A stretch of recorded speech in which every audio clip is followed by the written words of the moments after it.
Saudara dikasih Tuhan, hidup dunia sementara. Raja benar, apa yang dikatakan firman, manusia lebih mengasihi diri sendiri daripada mengasihi Allah. Untuk mengerti firman Tuhan, itu adalah nomor satu. Itu yang diinginkan Tuhan. Mari kita baca firman Tuhan. Allah memutuskan anaknya yang tunggal. Marilah saudara berubah.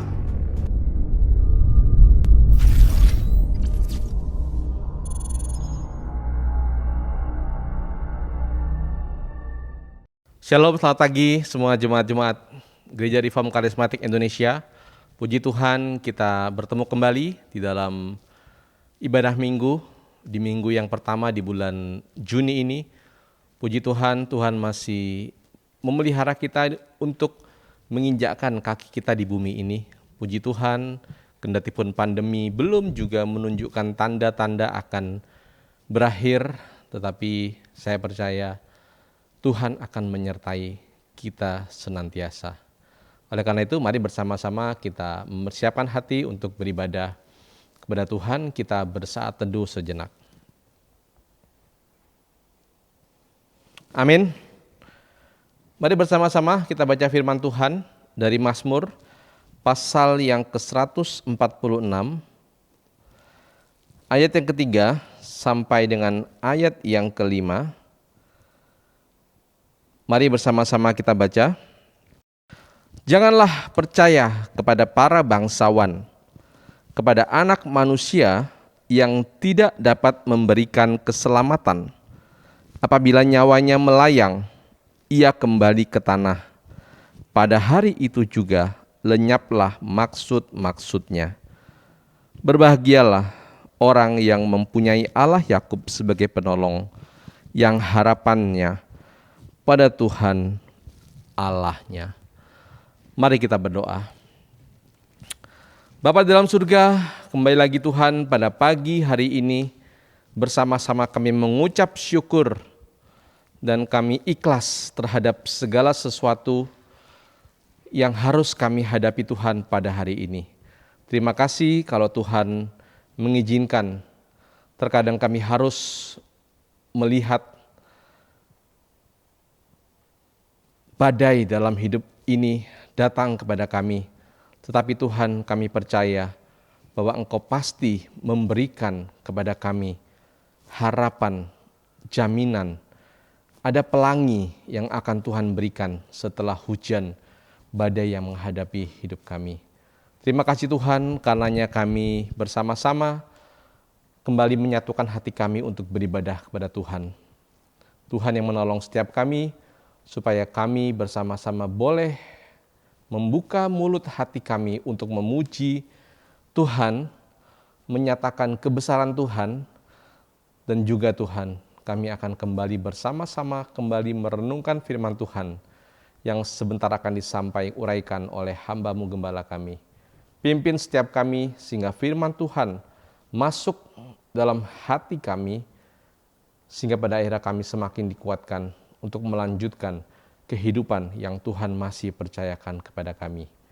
Terima kasih Tuhan Yesus, kami bersama-sama membuka ibadah kami pada pagi hari ini hanya di dalam nama Tuhan kami, Yesus Kristus. Amin.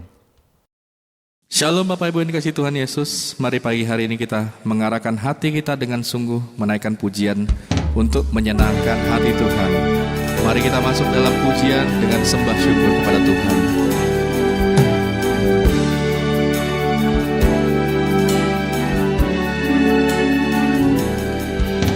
Tuhan hadir di bait kudus-Nya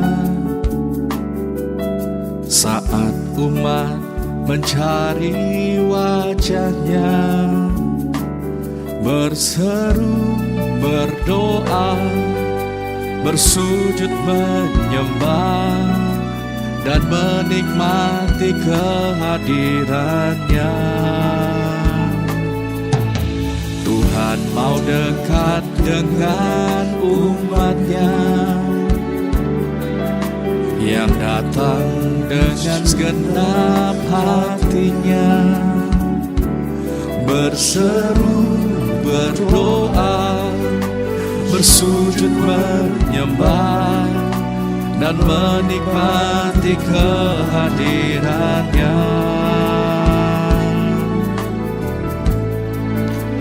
Hadiratmu memenuhiku,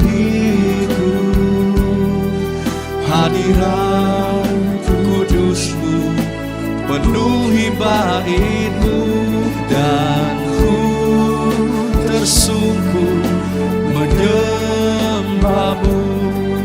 Yang ku nampak hanya kemuliaanmu. Hadiratmu memenuhiku, hadirat kudusmu penuhi baitmu, dan ku tersungkur menyembahmu. Yang ku nampak hanya kemuliaanmu.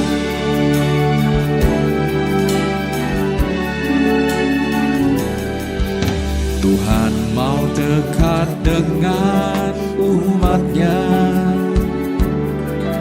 yang datang dengan segenap hatinya, berseru, berdoa, bersujud menyembah, dan menikmati kehadirannya.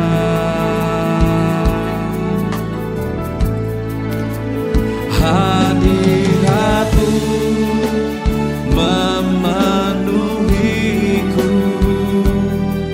hadirat kudusmu penuhi baitmu, dan ku tersungkur menyembahmu. Yang ku nampak hanya kemuliaanmu. Hadiratmu memenuhiku, hadirat kudusmu penuhi baitmu, dan ku tersungkur menyembahmu. Yang ku nampak hanya kemuliaanmu.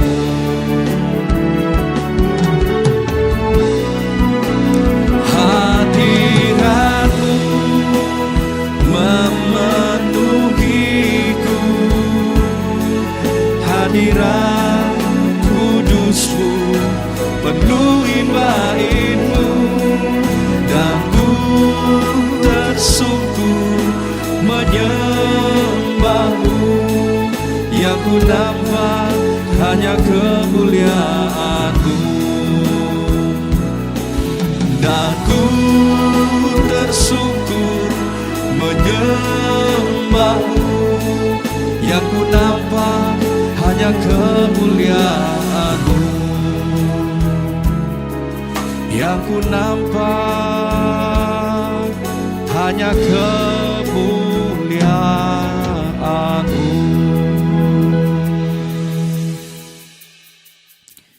Mari Bapak Ibu yang dikasihi Tuhan, sebelum mendengar kebenaran firman Tuhan, bersama-sama kita berdoa. Bapa kami, Bapa kami yang di sorga, dikuduskanlah namamu, datanglah kerajaanmu, jadilah kehendak-Mu, di bumi seperti di surga.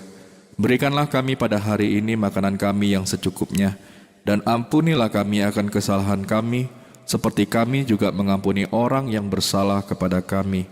Dan janganlah membawa kami ke dalam pencobaan, tetapi lepaskanlah kami daripada yang jahat. Karena Engkaulah yang punya kerajaan dan kuasa dan kemuliaan sampai selama-lamanya. Amin.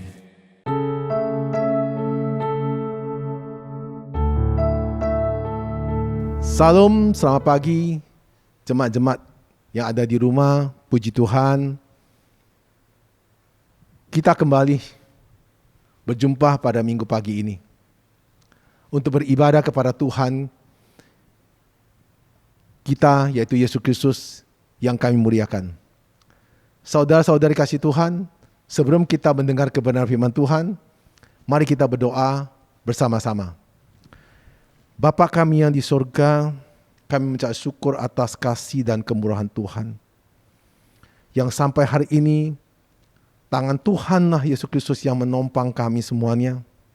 Sehingga pada hari ini kami masih dilindungi oleh Tuhan, masih dijaga oleh Tuhan, karena kasih sayang Tuhan berlimpah kepada kita semuanya.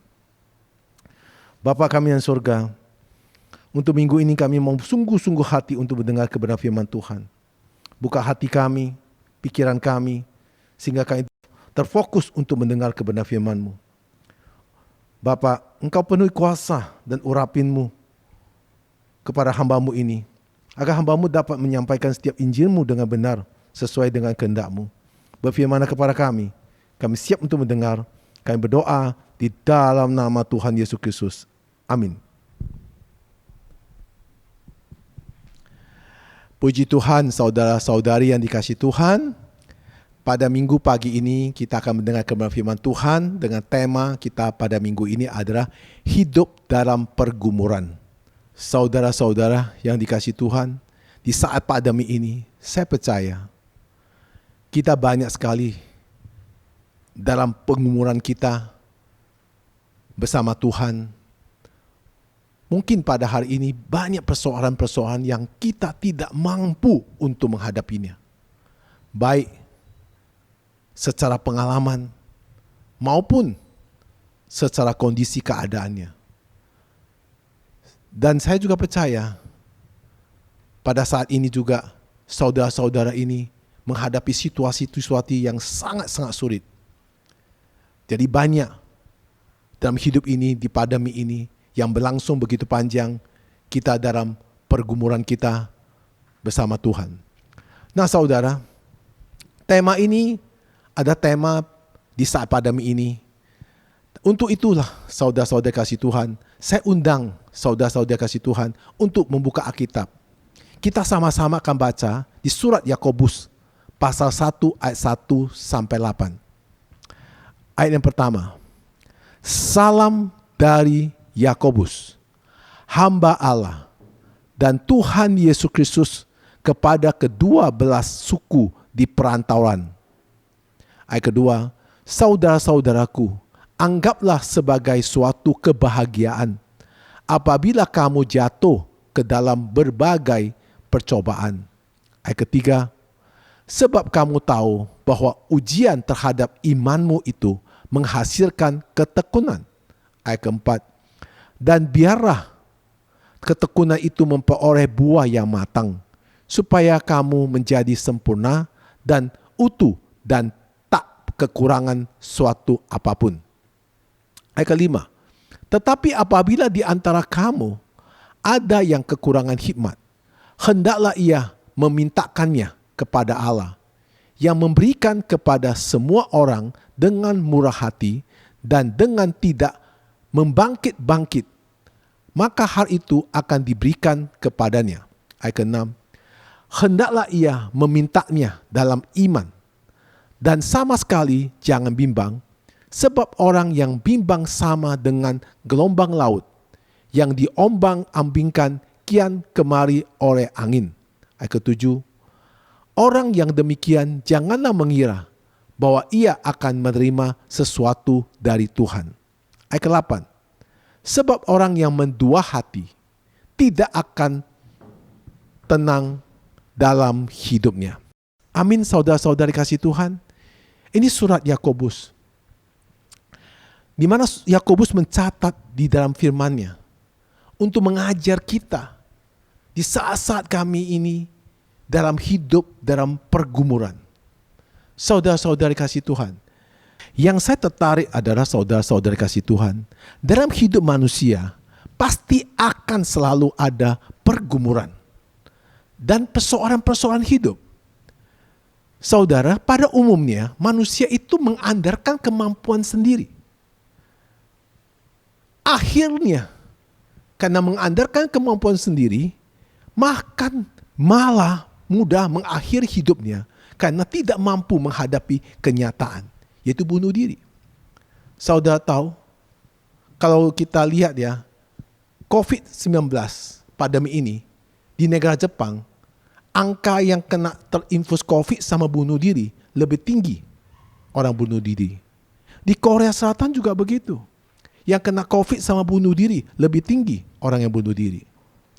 Nah, berapa hari yang lalu saya lihat di satu video bahwa ada seorang laki-laki itu di Manado, bahasa saya, ya, 2 jam menjerang dia untuk pemberkatan pernikah, dia loncat dari lantai 7 untuk bunuh diri. Nah, kenapa orang mudah sekali membunuh diri? Karena dia mengandalkan kemampuan dia sendiri, mengandalkan apa yang dia ngerti, mengandalkan apa yang dia bisa. Maka manusia cenderung cepat sekali putus asa, cenderung tidak mampu menghadapi kenyataan, maka mengakhiri hidupnya. Saudara-saudari kasih Tuhan, manusia di dalam dunia ini tidak mungkin akan terlepas dari masalah. Semua manusia di dunia ini, semua ada masalah. Kalau saudara tanya, kapan kita tidak punya masalah? Kalau saudara tanya saya seperti itu, saya katakan saudara tidak akan ada masalah setelah saudara mati. Apakah itu betul? Belum tentu, saudara. Orang mati pun atau orang yang sudah meninggal pun ada masalah. Masalah apa? Masalah setelah dia punya harta banyak, setelah dia mati, keluarga berantem. Mungkin juga yang benar-benar kesulitan ekonomi setelah dia meninggal pun sulit untuk tempat pekuburannya. Masalah apa lagi? Masalah orang itu setelah meninggal, apakah dia masuk surga atau masuk neraka, itu pun masalah. Jadi manusia itu boleh dikatakan tidak akan terlepas dari masalah. Nah, sekarang pertanyaan saudara-saudari kasih Tuhan. Bagaimana kita sebagai manusia merespon masalah yang kita hadapi? Itu penting. Kan semua ada masalah. Baik dalam hidup maupun dalam mati pun ada masalah. Nah, sekarang bagaimana kita merespon atau menghadapi masalah itu? Ada satu cerita. Saya akan cerita kepada saudara-saudari kasih Tuhan. Ada seorang ibu tua mempunyai 3 anak laki-laki. Dan ketiga anak laki-laki sudah menikah. Anak laki-laki pertama mempunyai 3 anak. Anak laki-laki kedua mempunyai 1 anak. Anak laki-laki ketiga tidak mempunyai anak. Saudari kasih Tuhan, ketiga anak laki-laki itu dalam usaha ataupun dalam dagang mereka mengalami kegagalan. Ketiga-tiga sama. Sehingga mereka mengalami utang kemana-mana. Dan juga mereka tiap hari dikejar oleh debt collector. Akhirnya ketiga laki-laki anak dari ibu tua itu masing-masing datang kepada ibu tua itu. Meminta uang untuk membayar utang. Anak pertama datang ke ibu tua itu mengatakan, "Ibu ada uang enggak? Saya butuh uang untuk bayar utang dan untuk usaha." Tapi jangan ngomong sama anak kedua. Ibu bilang, ya, saya enggak ngomong. Ibu yang tua itu kasih anak pertama. Ibu yang anak kedua juga sama ngomong seperti itu. Anak ibu ketiga juga sama ngomong seperti itu.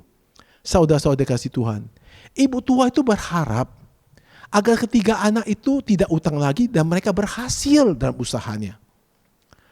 Saudara, ibu tua itu membayar utang kepada ketiga anak yang mengalami utang itu, supaya mereka bisa mulai usaha.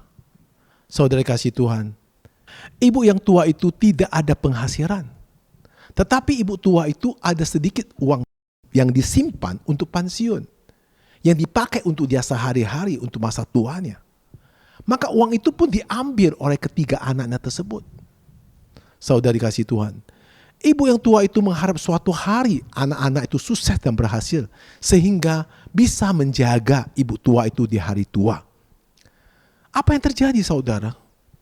Suatu saat ibu tua itu sakit karena mengalami penyakit amnesia. Ketika 3 anak itu harus punya beban untuk menjaga ibu tua itu, tapi ketiga anak itu saling bertolak untuk menjaga ibu tua itu, karena ibu tua itu suka sekali bertanya kepada anak itu berkali-kali. Contoh, anak laki-laki itu pulang, ibu tanya, kamu sudah makan belum? Anaknya bilang, sudah bu. Nanti sebentar lagi ibu tanya lagi kepada anaknya, kamu sudah makan belum? Anak bilang, sudah. Sebentar lagi dia tanya lagi, ibu, kamu sudah makan belum? Ibu bilang, sudah. Anak bilang, saya sudah makan, sudah kenyang bu, ngerti nggak? Ibu bilang, oh iya, saya lupa. Nah, gak 1 menit lagi tanya ke anak lagi, kamu sudah makan belum? Nah, anaknya tuh tentu jengkelnya minta ampun sama ibunya. Jadi ketiga itu saling mentolak untuk melawan ibunya. Sehingga ketiga anak itu tidak serius untuk melawan ibunya. Saudara kasih Tuhan, akhir dari cerita, mereka itu menaklukkan ibunya di dekat satu apartemen yang kecil, dan di sana itu dapur sama toilet jadi satu. Sehingga ibu ditaruh satu ranjang di sana. Kemudian ketiga anak laki-laki itu juga mempunyai istri. Tapi istrinya tidak baik kepada ibu tua itu. Menantu-menantu semua tidak baik pada ibu tua itu.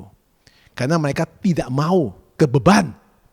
Mereka mau bahwa mereka hidup dalam keadaan yang sudah nyaman tapi tidak mau diganggu oleh ibu tua itu. Karena ibu tua itu sudah tua, jorok, menantunya seperti itu.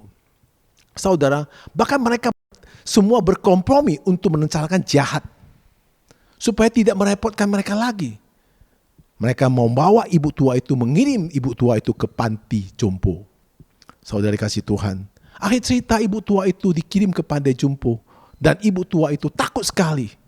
Maka ibu tua itu jatuh dan sakit dan pingsan. Saudara dikasih Tuhan. Maka ibu tua itu dibawa ke rumah sakit, namun biaya sangat mahal. Ketiga anak laki-laki itu saling menolak untuk membiayai ibu tua itu. Sampai suatu saat ibu tua itu kritis, sehingga membutuhkan darah. Tetapi rumah sakit itu hanya mempunyai 2 bungkus darah yang cocok dengan ibu tua itu. Saudara kasih Tuhan, sebelum ibu tua itu diimpus dengan darah yang 2 bungkus itu, pas hari itu ada satu kejadian, yaitu kecelakaan yang besar terhadap anak laki-laki kedua yang mempunyai anak satu-satunya tunggal. Anak satu tunggal itu mengalami kecelakaan, sehingga masuklah anak laki-laki itu ke dalam rumah sakit yang sama dengan ibu tua itu. Saudara kasih Tuhan, akhirnya juga anak yang masuk rumah sakit itu juga sama membutuhkan darah yang sama dengan ibu tua itu. Sehingga terjadi pertengkaran cukup besar ketiga anak laki-laki itu. Karena anak kedua ingin sekali darah tersebut berikan kepada anaknya. Sedangkan anak pertama dan anak ketiga ingin darahnya berikan kepada ibunya. Karena anak kedua itu anaknya mengalami kecelakaan, termasuk cucu dari ibu tua itu. Saudara dikasih Tuhan. Akhirnya ibu tua itu mendengar, melihat ketiga anak laki-laki bertengkar yang sangat besar. Akhirnya ia menyadari ketiga anaknya tidak berguna dan menantunya juga tidak berguna. Maka ibu tua itu memutuskan mencabut serang infusnya dan bunuh diri. Saudara kasih Tuhan. Akhirnya ibu tua itu mempunyai pergumulan yang sangat berat dalam hidupnya di masa tuanya. Saya lihat bahwa dalam hidup itu, setiap orang di masa tua, kalau bisa di masa tua itu disayang oleh anak-anak, itu adalah anugerah. Di masa tua itu, dia dikasihi oleh menantu-menantunya, itu adalah anugerah. Tapi saya banyak lihat di gereja saya, bapak-bapak yang tua, ibu-ibu yang tua, saya tanya pada mereka, mereka bilang anaknya dan menantunya moyong. Saudara dikasih Tuhan, banyak orang yang mengalami di masa tua itu tidak bahagia. Seperti ibu tua itu. Karena kalau sudah tua, kita gak bisa kerja. Udah tua, kita gak bisa lakukan apapun. Hanya minta belas kasihan pada anak. Aduh, kasihan banget. Hidup itu jangan sampai seperti itu, saudara dikasih Tuhan. Saya juga bilang sama istri saya, jangan sampai hari tua kita itu dilempar oleh anak ke sana ke situ, diusir oleh menantu-menantu kita. Jangan sampai seperti itu terjadi. Makanya sekarang kita itu terlalu sayang anak.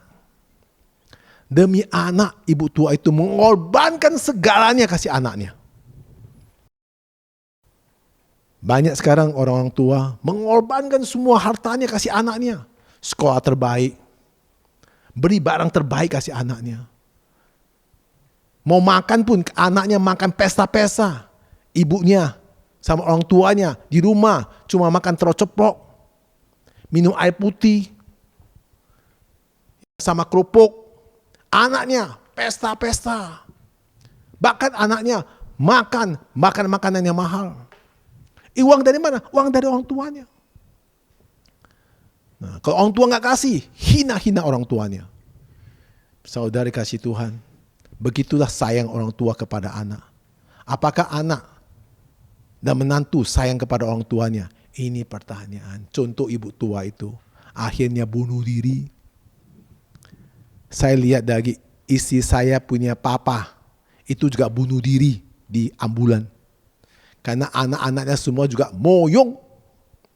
Saya lihat, papanya sakit. Dia perjalanan dari rumahnya ke rumah sakit. Papanya melihat bahwa kalau masuk rumah sakit biaya lebih mahal, papanya di ambulan mencabut semua impulsnya. Langsung meninggal. Tapi matanya gak mau tutup. Tunggu sampai Aing datang. Aing panggil papanya. Baru papanya mau tutup matanya, baru lemas padanya. Sebelumnya kaku. Aing panggil, Pa. Dia tunggu Aing urus dia, langsung lemas. Kenapa? Tertekan. Masa-masa tua inilah kita jadi orang tua banyak yang tertekan. Saya nggak tahu saudara. Saya sudah lihat banyak sekali. Tapi kalau saudara bukan yang saya cerita itu, diberkatilah saudara. Ya, diberkati luar biasa. Tapi saya lihat di mata saya dalam masa hidup, masa-masa tua, sudah banyak kejadian seperti itu. Ayo saudara, kita kembali kepada firman Tuhan yang kita akan belajar hari ini. Semua orang menawarkan solusi untuk mengatasi pergumulan dalam hidup kita. Tetapi tidak semua solusi bisa kita jalankan dalam hidup. Banyak solusi yang terkesan penuh kebijaksanaan. Tetapi sebenarnya hanya omongan kosong, saudara kasih Tuhan. Bagaimana kita harus sebagai orang yang percaya menghadapi pergumulan dan percobaan dalam hidup ini? Di saat pandemi ini adalah menghadapi ujian, menghadapi percobaan. Nah inilah di saat-saat ini kita lagi bergumul kepada Tuhan. Mungkin bagian saudara bergumul Tuhan untuk keuangan. Saudara bergumul untuk merukunkan keluarga. Saudara bergumul untuk bagaimana menyelesaikan masalah bisnis saudara. Mungkin saudara bergumul untuk membaikkan pada istri saudara. Saudara bergumul untuk baikkan pada suami saudara. Nah saudara, di pandemi ini banyak sekali perubahan dalam hidup saudara. Inilah dalam saat-saat ini kita lagi bergumul. Nah sebagai orang anak Tuhan atau sebagai orang percaya kepada Tuhan Yesus Kristus, maka kita diajari oleh Tuhan Yesus Kristus. Yang kita akan pelajari pada hari ini adalah di surat Yakobus. Kita akan bahas ayat ke ayat, saudara kasih Tuhan. Mari kita belajar dari ayat ke ayat. Di ayat kedua, tadi kita sudah baca bersama-sama, ada satu bagian dikatakan, kalau kita lagi menghadapi percobaan, anggaplah itu sebagai kebahagiaan. Nah, saudara coba bayangkan. Yakobus mengajar kita, kalau kita dalam menghadapi percobaan, menghadapi ujian, anggaplah itu adalah suatu kebahagiaan. Mampukah saudara lakukan itu? Saudara, saya boleh katakan, tidak ada satu orang pun yang bisa berbahagia ketika masuk ke dalam percobaan. Ketika kita tidak ada uang, tidak ada simpanan, tetapi harus bayar utang, harus menghidupkan istri, harus menghidupkan anak-anak, sekolah, bahkan untuk cari kontrakan, membiayai hidup. Bagaimana itu ada suatu kebahagiaan? Tentu sangat bertentangan dengan apa yang kita ngerti. Tetapi Tuhan Yesus mengajar kita melalui surat Yakobus supaya kita belajar anggap aja itu ada suatu kebahagiaan. Mengapa? Yakobus mengajar kita berkata percobaan itu anggap suatu kebahagiaan. Mengapa begitu? Saudara tahu? Kata bahagia umumnya adalah orang-orang yang berbahagia adalah orang-orang mengalami hal-hal yang baik dalam hidupnya. Perjalanan hidup yang terasa mulus tanpa hambatan. Itu adalah orang bahagia. Ketika kita berbagai percobaan datang kepada kita, ya seperti saya katakan tadi, berbagai masalah yang kita hadapi, utang, tidak ada uang, tidak ada simpanan, dan harus menyelesaikan begitu banyak masalah, cenderung kita sebagai manusia tidak akan berbahagia. Karena apa? Karena keadaan kita sudah berubah. Dari keadaan mulus, lancar, tiba-tiba berubah yang tidak lancar, tidak mulus. Sehingga secara gratis perubahannya, sehingga kita merespon percobaan itu adalah sebagai hal-hal yang negatif. Kita akan mengalami sesuatu adalah sedih. Kita akan mengalami kecewa, kita akan mengalami marah, kita akan murung dan putus asa, dan mudah tersinggung. Dan berontak. Saudara, mengapa Yakobus mengajar kita bahwa kalau kita lagi menghadapi percobaan, anggaplah itu suatu kebahagiaan. Mengapa? Karena Tuhan Yesus juga ajarin kita melalui doa Bapa kami di surga. Di Matius pasal 6 ayat 13a. Apa Yesus ajarkan kita? Di dalam doa Bapa kami surga. Dan janganlah membawa kami ke dalam percobaan. Yesus ajarkan kita juga. Supaya kita itu tidak terjerumus dalam dosa. Terjerumus dalam perbuatan yang tidak benar di hadapan Tuhan. Ketika orang sudah kecenderung marah, kecenderung putus asa, kecenderung kecewa, bisa melakukan hal-hal yang dosa, bisa melakukan hal-hal yang jauh dari kebenaran Alkitab. Maka Yesus ajarkan kita, janganlah membawa kami ke dalam percobaan. Ini salah satu doa Bapa kami surga. Jadi saudara ingat. Nah saudara, saya akan berikan contoh lagi. Percobaan yang kita hadapi sekarang ini di pandemi, di COVID-19 ini. Ini cukup mengerikan, saudara dikasih Tuhan. Sangat-sangat mengerikan percobaan yang kita hadapi. Bukan sehari, bukan sebulan. Kalau saudara hitung di Indonesia dari bulan 3 sampai sekarang, sudah mau masuk 1,5 tahun saudara. Ini bukan cobaan yang main-main loh. Ini percobaan yang panjang. Jadi bagaimana kita merespon setiap hari dengan keadaan pandemi ini? Bagaimana kita bisa sukacita nggak? Kita bisa bahagia nggak di saat pandemi ini? Yang tidak bisa bebas seperti sebelum pandemi. Yang sebelum pandemi kita mau ketemu orang, kapan aja kita bisa ketemu. Kita bisa beribadah, bertemu dengan saudara-saudara kita. Kita melakukan bisnis di luar negeri, kita mau berangkat hari ini bisa berangkat. Beli tiket langsung hari ini berangkat. Sekarang berani berangkat. Ke Singapura aja, sekarang dengar-dengar, itu karena 21 hari. 1 hari hotel 1 juta, itu 21 juta. Tiket 3 juta, 25 juta. Belum lagi makan. Ke Singapura sekarang, kurang lebih harus habis uang, kira-kira 30-40 juta. Berani pergi Singapura. Nah, gak usah jauh-jauh, saudara kasih Tuhan. Jadi, ini percobaan yang bukan main-main. Percobaan yang sangat serius. Saya sudah hampir 1,5 tahun, itu kurung di rumah. Paling jauh saya pergi adalah tempat istri saya bekerja. Nah, saya bilang sama istri saya kemarin, saya bilang, ini seperti orang yang hidup itu ya, sudah 1,5 tahun saya itu rumah ke sekolah istri saya, rumah sekolah istri saya. Bahkan 1,5 tahun itu kalau saya ke sekolah istri saya, dulu masih pakai celana panjang, sekarang lama-lama pakai celana pendek saya. Rambut juga gak sisir lagi. Kaos juga pakai kaos saja. Jadi saya pikir-pikir kok hidup saya seperti itu. Apakah saya bahagia? Nah ini pertanyaan. Maka Yakobus mengajar kita, anggaplah itu suatu kalau kita bahagia, maka kita bisa tenang.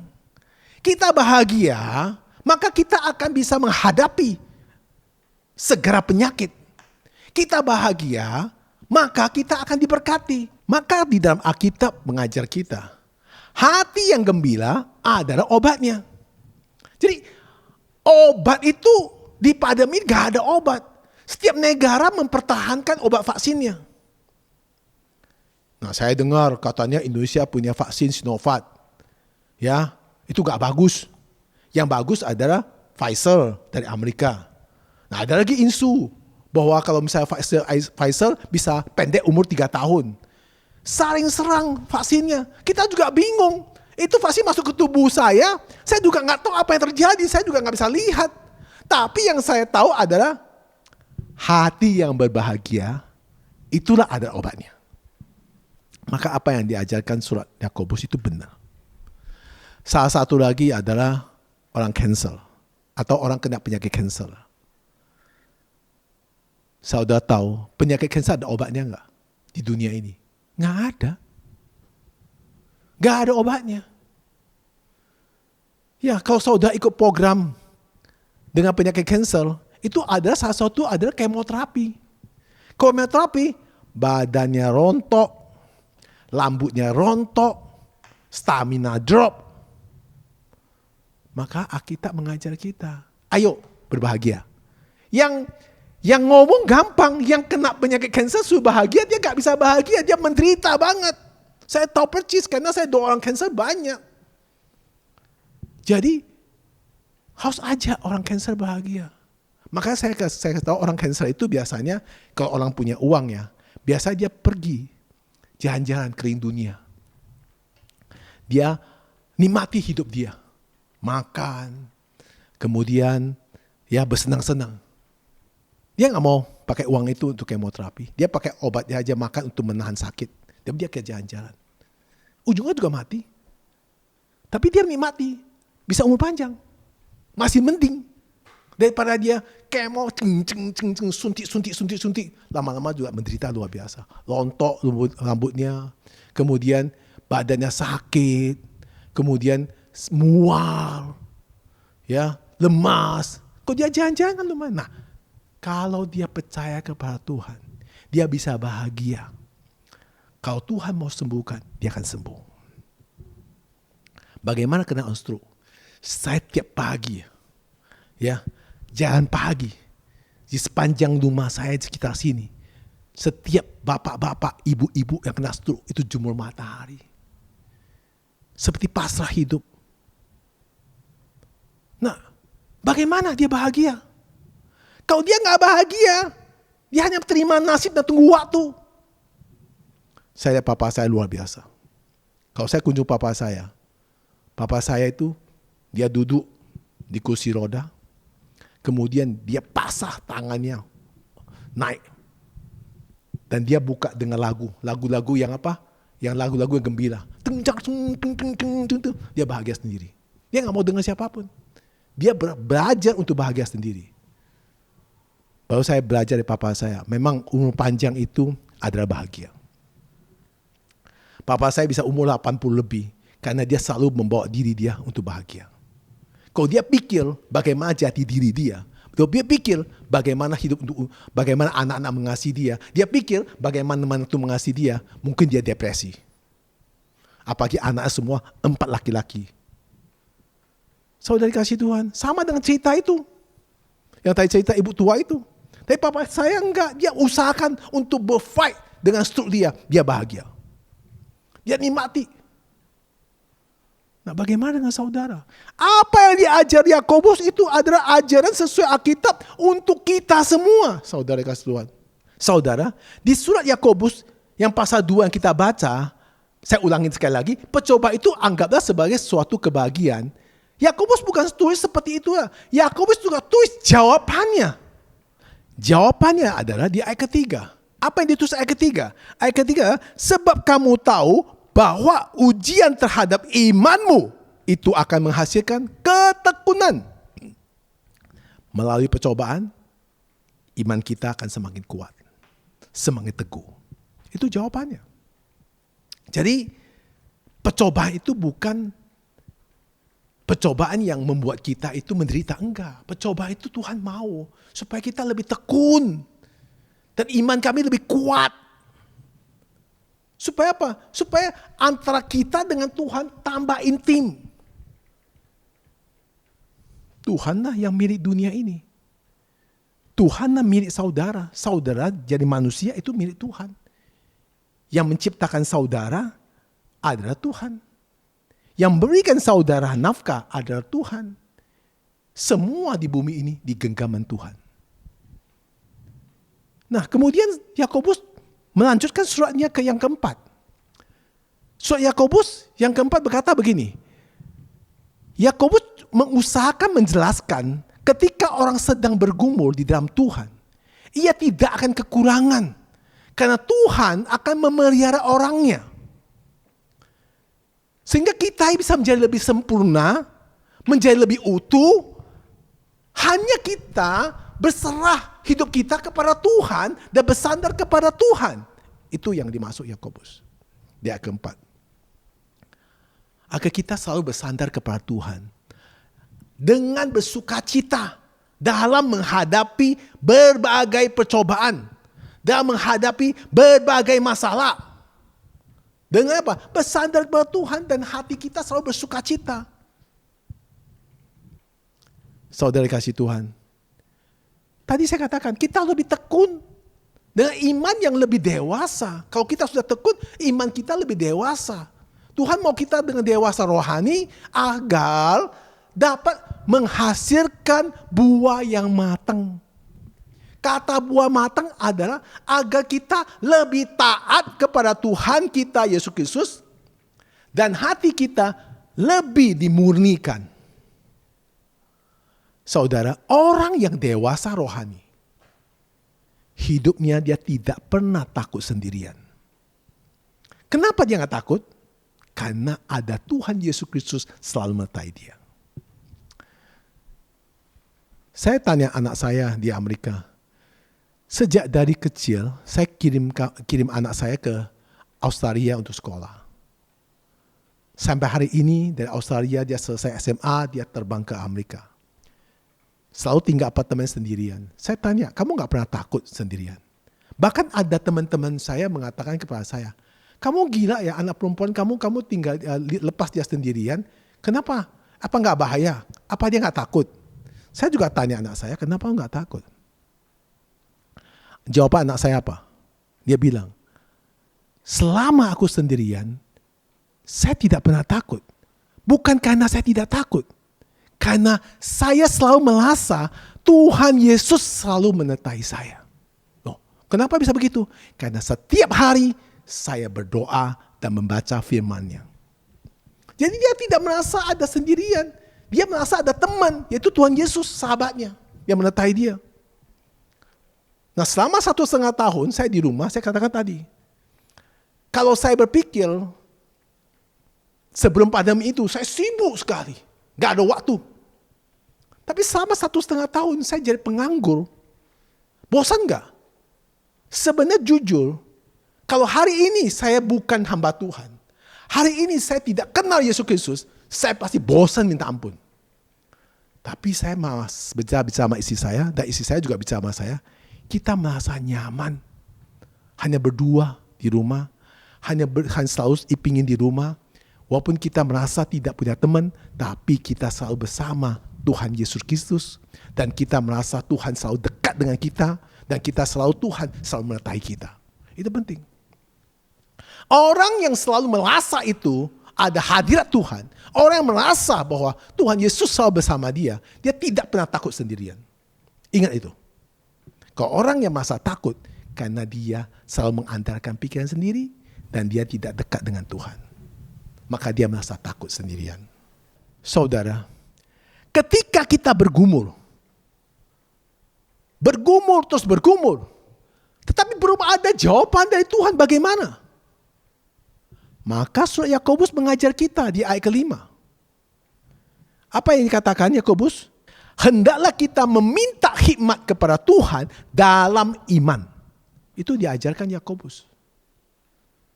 Bahwa kalau doa kita sampai hari ini belum dijawab Tuhan, jangan kendor, jangan jemu-jemu.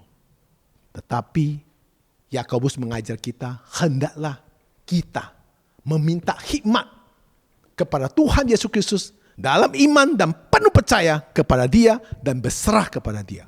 Itu penting. Saudara kasih Tuhan, yakinlah bahwa Tuhan akan memberikan hikmat kepada kita semuanya. Yakin itu.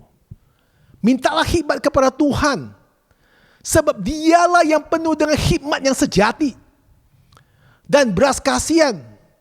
Hanya Dialah yang berkuasa, yang bisa memberikan kepada kita akar budi, hikmat dengan kelimpahan.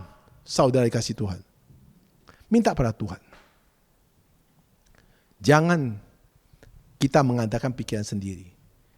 Kita diajari oleh surat Yakobus, maka kita harus ikut apa yang dikatakan firman.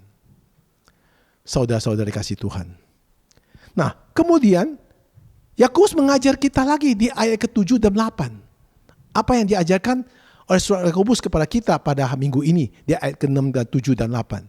Dia berkata begini, dalam hal berdoa, meminta hikmat dari Tuhan dalam menghadapi percobaan.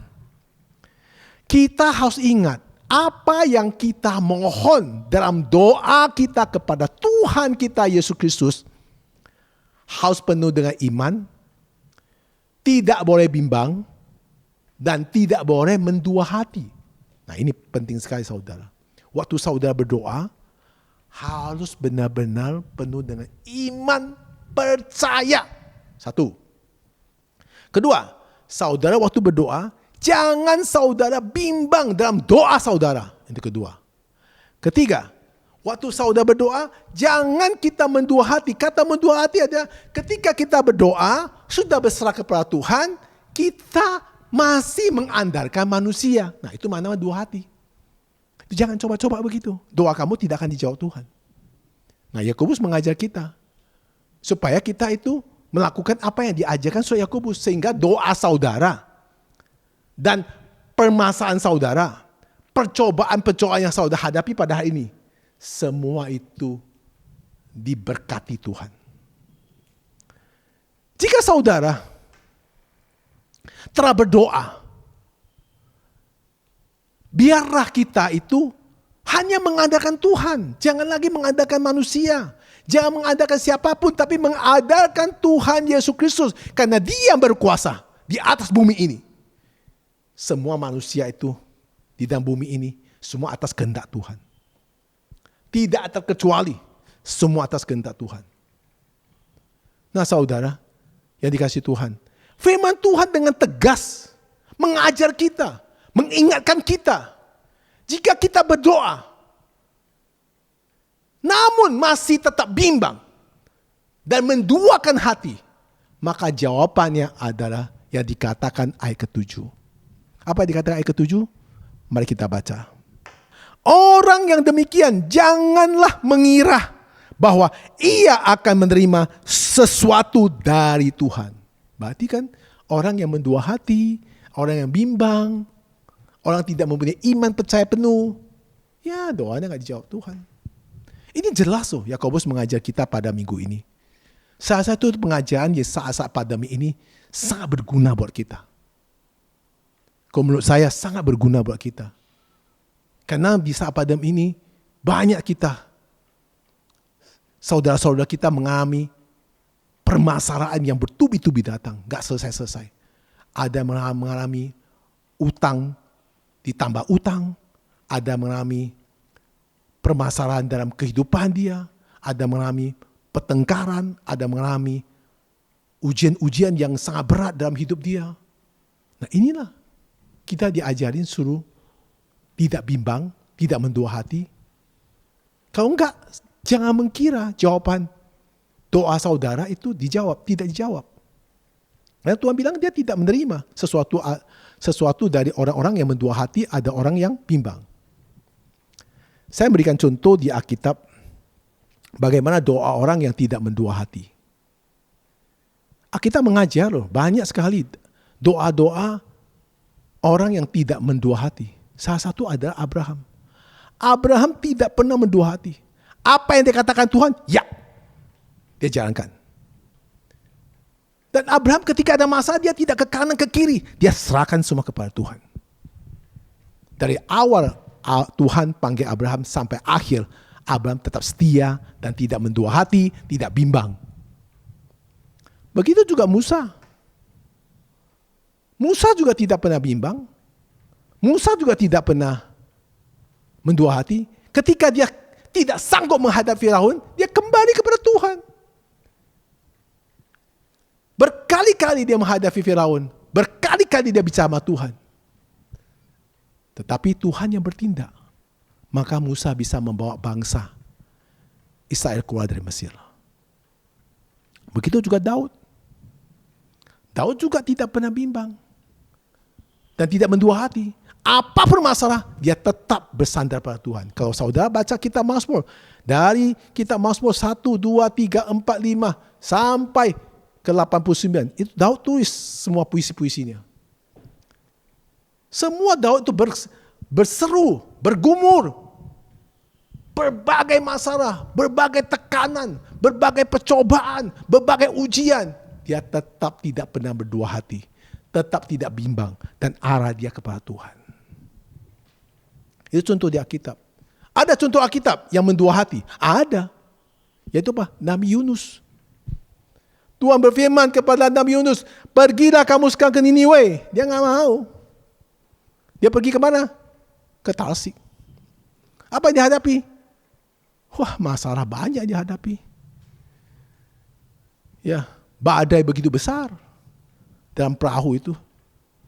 Sehingga apa? Sehingga semua barang-barang dagang mereka buang, badai pun tiada berhenti. Ketika Yunus dibuang ke dalam laut, dimakan oleh ikan besar, maka badai sekitar berhenti. Nah, Yunus bertobat dan mengaku kesalahannya kehadap Tuhan. Bertobat. Maka dia mau benar-benar pergi ke Niniwe. Maka begitu juga Tuhan memerintahkan ikan besar memuntah Yunus keluar. Jangan kita mencobai diri kita. Jangan kita memakai pikiran kita. Jangan kita tidak sungguh-sungguh percaya kepada Tuhan kita Yesus Kristus. Tuhan Yesus Kristus kita hidup nyata. Di saat-saat pandemi ini. Di saat-saat kesulitan ini. Di berbagai masalah ini. Maka hari Minggu ini Tuhan Yesus mengajar kita untuk membaca surat dari Yakobus. Ikutilah apa yang dikatakan Yakobus. Maka saudara akan berhasil. Dan saudara akan diberkati, saudara akan sehat, saudara akan hidup penuh dengan sukacita. Walaupun ada masalah, saudara tetap diberkati. Walaupun ada masalah, saudara tetap bahagia. Sehingga saudara sehat dan keluarga bahagia. Amin saudara. Mari kita tunduk kepala untuk berdoa. Terima kasih Tuhan Yesus Kristus atas firman-Mu pada minggu ini. Mengajar kita untuk belajar dari surat Yakobus. Dan Tuhan yang mengajar kita agar kita tidak bimbang dalam kita berdoa. Dan Tuhan juga mengajar kita juga agar kita tidak mendua hati untuk dalam doa. Sehingga kita bisa berfokus kepada Tuhan kita Yesus Kristus yang penuh kuasa yang bisa menolong kita. Dan jika kita sekarang menghadapi berbagai masalah, berbagai ujian, berbagai percobaan, maka Tuhan Yesus mengajar kita, anggaplah itu sebagai kebahagiaan. Dengan kebahagiaanlah kita bisa menikmati hidup kita. Dengan kebahagiaanlah kita bisa menghadapi berbagai masalah. Dengan kebahagiaanlah kita bisa sehat. Saya percaya di pandemi ini tidak ada satu orang pun mampu menghadapi virus corona ini. Tetapi dengan hati kebahagiaan, maka kita akan memiliki imun yang kuat. kita memiliki stamina yang kuat, maka kita bisa menghadapi percobaan-percobaan daripada virus ini. Karena Tuhan mau kita semua diselamatkan oleh Tuhan. Kasih sayang Tuhan berlimpah kepada kita. Mari kita semua tunduk kepada firman Tuhan, agar kita semua dilindungi oleh Tuhan. Kami berdoa di dalam nama Yesus Kristus. Amin. Saudara-saudara kasih Tuhan, marilah kita pada minggu pertama di bulan Juni ini, kita akan sama-sama menerima sakramen perjamuan kudus.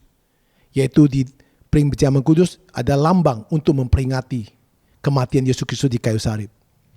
Saudara-saudara kasih Tuhan, di dalam surat daripada 1 Korintus 11, ada satu kalimat berkata, jika kita tidak sungguh-sungguh menerima tubuh dan darah Kristus, kita berdosa di hadapan Tuhan. Nah, sebelum kita menerima sakramen perjamuan kudus ini, atau kita menerima tubuh dan darah Kristus, saya undang saudara-saudari kasih Tuhan di rumah untuk minta pengampunan dosa, agar kita layak untuk menerima tubuh dan darah Kristus. Mari kita tunduk kepala untuk berdoa. Bapa kami yang di surga, kira Tuhan mengampuni semua kesalahan kami, baik sengaja tidak sengaja. Kami membuka hati kami dengan sungguh-sungguh mau menerima sakramen perjamuan kudus, yaitu menerima tubuh dan darah Kristus sebagai lambang tubuh Yesus Kristus mati di kayu salib untuk menembus dosa kita. Kami mau sungguh-sungguh menerimanya. Kami siap untuk menerimanya. Kami berdoa di dalam nama Yesus Kristus. Amin. Saudara-saudara kasih Tuhan, sudah siapkan roti dan juga anggul. Kalau sudah siap, mari kita angkat roti ini di atas kepala kita.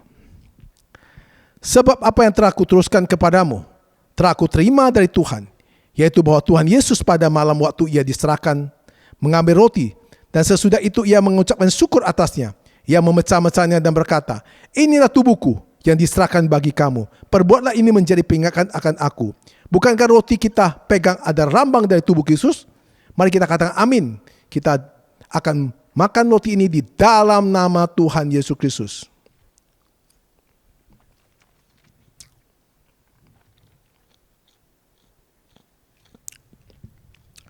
Dan saudara, kita mengucap syukur atas kasih kemurahan Tuhan. Mari kita angkat cawan di atas kepala kita. Demikian juga ia mengambil cawan sesudah makan lalu berkata, cawan ini ada perjanjian baru yang dimateraikan oleh darahku. Perbuatlah ini setiap kali kamu meminumnya menjadi peringatan akan aku. Bukankah cawan ini adalah darah Yesus Kristus? Mari kita katakan amin. Mari kita minum. Dengan iman kita katakan di dalam nama Tuhan Yesus Kristus.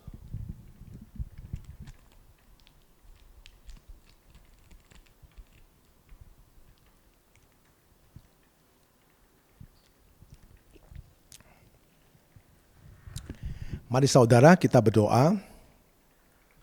Terima kasih Tuhan Yesus Kristus atas perjamuan ini, di mana hari ini kami sudah menerima tubuh dan darah-Mu menjadi satu dengan kami. Kami percaya ketika darah-Mu menguasai seluruh tubuh kami, ketika tubuh-Mu menyatu dengan kami, kami sudah menjadi anak Tuhan yang bersatu dengan Engkau Tuhan. Kira kasih kemurahan-Mu menyertai kami semuanya, dan berkati kami, dan menuntun kami dihadapi berbagai persoalan dan percobaan di pandemi ini. Beri kekuatan pada kami untuk melewati pandemi ini semua ini. Dan kasih kemurahan Tuhan yang melindungi kami. Di dalam nama Yesus kami berdoa. Amin. Saudara kasih Tuhan, jika saudara kasih Tuhan yang ingin atau tergerakkan oleh hati Tuhan untuk memberikan persepuluhannya, bisa saudara transfer ke rekening ini. Karena persepuluhan ini akan dipakai untuk rekaman, untuk dipakai semua pelayanan di gereja Reform Karismatik Indonesia. Terima kasih saudara untuk memberikan persepuluhannya untuk gereja Reform Karismatik. Silakan saudara untuk bangkit berdiri. Mari kita akan sama-sama mengakui iman Nasuri. Aku percaya kepada Allah, Bapa yang Maha Kuasa, Kalib langit dan bumi, dan kepada Yesus Kristus, anaknya tunggal Tuhan kita, yang dikandung dari Roh Kudus, lahir dari anak darah Maria, yang menderita sengsara di bawah pemerintah Pontius Pilatus, disalibkan, mati dan dikuburkan, turun ke dalam kerajaan maut. Pada hari ketiga bangkit pula dari antara mati, naik ke surga di sebelah kanan Allah Bapa yang Maha Kuasa. Dari sana ia akan datang untuk menghakimi orang yang hidup dan yang mati. Aku percaya kepada Roh Kudus, gereja kudus yang am, persekutuan kudus, pengampunan dosa, kebangkitan tubuh dan hidup kekal. Amin. Salam, selamat berhari Minggu. Puji Tuhan, saudara-saudara dikasih Tuhan. Marilah minggu ini kita sungguh-sungguh belajar dari surat Yakobus ini, mengajar kita. Kalau saudara menghadapi percobaan, saudara menghadapi masalah, saudara menghadapi persoalan apapun, anggaplah itu suatu kebahagiaan. Dan kedua, saudara harus lebih sungguh-sungguh berdoa, tidak mendua hati, tidak bimbang, percaya dengan iman. Dengan tekun, maka Tuhan Yesus Kristus akan menyertai saudara dan berikan jawaban pada saudara. Tuhan Yesus memberkati saudara semuanya. Salam dari saya. Amin.